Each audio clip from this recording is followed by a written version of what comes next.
Hi, RV enthusiasts and veterinarians if you're out there. This is Sean Wilson with Big Sky Mobile RV.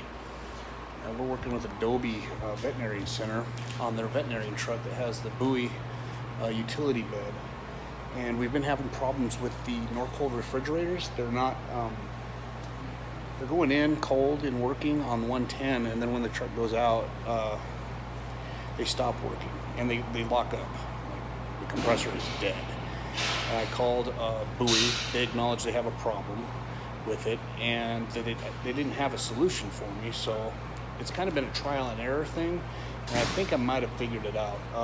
Just reading in the instructions for the Nocold refrigerator, not only are they, so this is a big double cab truck, so the run from the battery, is about 25 feet. So that would be an indicator that you probably need to have a bigger size gauged wire.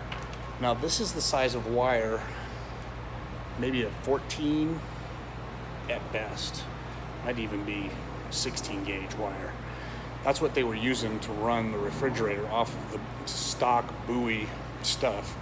They had that plug, and there's several of these plugs, so we're also losing a little bit of amperage through these plugs. There's, I think, 3 of them.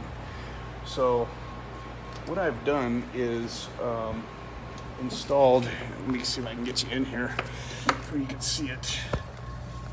There's a relay. So I just used the wires that go on the other side. I'll take you over here to show you. Bowie puts in a really nice switch panel in here with the fuses and everything. The one that's lit right now is the refrigerator. So you have an on and off. Well, I'm just using that wire that was this to trigger my relay. And then what I did was I installed 10 gauge wire with a 30 amp fuse up here on their auxiliary wire. And the auxiliary wire that they got, or the auxiliary battery, is a good battery. It's a brand new Optima blue top. And then this is our new power for the refrigerator. It's a 10 gauge. And then I got it going into a resettable breaker right here. This is a 30 amp. The refrigerator only requires 15, but this is basically just a protection for the wire, in case I get a short somewhere along the line. It's not gonna burn my truck down. And it comes right after the battery. And then I ran it over, down, under the truck, and then drilled up inside, and then I tied it in here. Now the other thing that they want, that Nocold is asking for, is for the wires to be spiraled. So I stuck the 10 gauge wire in a drill and clamped the other side, and I spun the drill until they were twisted. And apparently that's supposed to help with radio interference, things like that. That apparently they have a problem, they want that done. So I did that, increasing the gauge of the wire, and hopefully this fixes it. If it doesn't, I'm not going to post this video. So you could probably, if you're seeing this on YouTube, this was the solution. This fixed the problem. And it's not a hard job to do, but it is time consuming.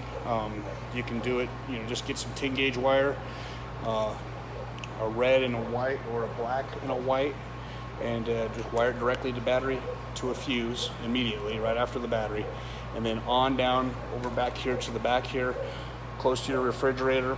Just use a simple Bosch relay. You could call it a headlight relay, or you can even use a constant duty RV solenoid if you want to do something that's even heavier duty and bigger. Just wire the ground to one side, the trigger wire to the other side, and then just wire up your 10 gauge wire coming from the battery on the other side of that, and then come off of that and go directly to this. You got your 15 amp fuse in line, which will be right behind the refrigerator. Should something catastrophic happen, it'll still be protected by the amperage fuse that Nocold wants. So and that goes right into the refrigerator there, and that should fix it. I did everything from replacing the entire 110 line coming back here, because we've just kind of been experimenting. We don't know what's going on. My original, I was just called out by Nocold just to come out and look at this refrigerator. make sure that it wasn't something, that was bad with the truck. Well, You know, I was reading 12 volt and good 110, so I couldn't fault the truck when I first came out, and it was a real quick visit. The second visit, you know, they had gotten a replacement refrigerator and they put it in, and the same thing had happened. So that's when I started digging deeper, and they had put a battery tender that's similar to this. It's actually still under the hood of the truck, the old one. This is I ended up installing this one for them, and what they had done is they had spliced into the 110 wiring with some real cheap stuff. So I kind of figured that might have been where the problem was. So I rewired all of that, and the old battery tender still here is here mounted under the truck, you know, along with the engine heat, and it had quit working or wasn't working very efficiently. So we put in a really high quality one by Genesis. It's a Genesis Nocold, and I wired that into both batteries, and then it also goes into that battery separator there. And I think all of that will kind of come with your setup with bowie. So that's, I mean, it's nothing new.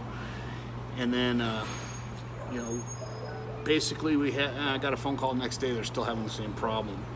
So I just did a little more digging, a little more research, a few more phone calls, and basically came to the conclusion that maybe we don't have a big enough gauge wire on the 12 volt side, which was causing the compressors to overheat in those Nocold refrigerators. So hopefully this fixes the problem, and if this is a problem that you're having and you're a veterinarian, you can call me at 520-591-5566. If you see this video, if you want a little more information about what I did, I'll be happy to walk you through it. Thanks for watching. Bye.